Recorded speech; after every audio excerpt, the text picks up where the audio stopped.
This for 33 years now.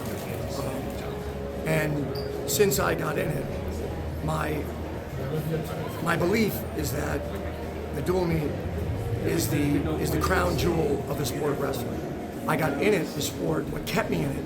I wasn't a superstar early on, and what kept me in the sport and what will help grow the sport is the dual meet. The dual meet, nothing's more important than the dual meet. As a young kid in high school or junior high when I started, you would find kids in the hallway that fit the lineup that you needed. You had to feel a full team, and it gets really easy as a coach at a lower level to just focus on your superstars. So you have 5 superstars, you go to tournaments all the time where you're leaving 10 weights out there, and you leave it. We know what the sport does for people. So the dual meet's really important. So I'm super excited, I'm grateful for Jack Richardson and Paycom that he got this going.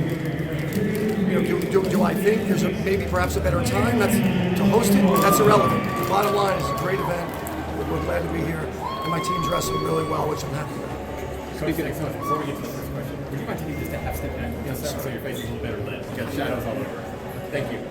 Coach, just kind of going back to the last duel, really big dominant win for you guys. Just kind of tell me how big that is for your program. Like you said, I know it's in November, so it's real early. Yeah. But how important is a win of a team against a team that caliber? I think the most important thing is belief, right, and trust. And even though it's early on, we had a really good summer, we had a really good preseason, and you meet with your student athletes, and you talk about trust in the training. You share the training you're doing, and when you get results, right, trust precedes progress, right, and then trust and progress are good buddies, right. The better you do, right, the more you trust. The more you trust, the better you do. So it's really good for us right now for building this trust in what's happening. Of course, we've got some incredible leadership. Jesse, Davino, Feldman had a huge win. McCrone got us going. So just across the board, it was a heck of a duel for us. That is a great team, and that's a really well-coached team.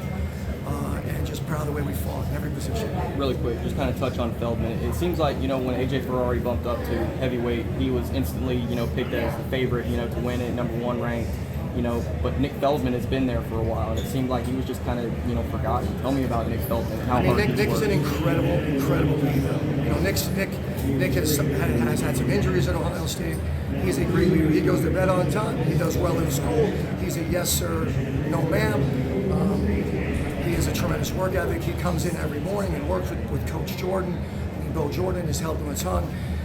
So just, when you have a man like Nick, and he wants to be a Navy SEAL, when you have a man like Nick that wants to be a SEAL and lives that life, you cheer for him. But there's lots of people that live this perfect life. When you're out there, you're not a gladiator. Right? You got to be a gladiator. Even though you go to bed early, and your room's clean, and you brush your teeth in the morning, and you eat the right stuff, you still got to be a warrior, and today he was a warrior. So really happy for him. Anything else for Coach? Thank you, Coach Ryan. Thanks. Thank you, sir.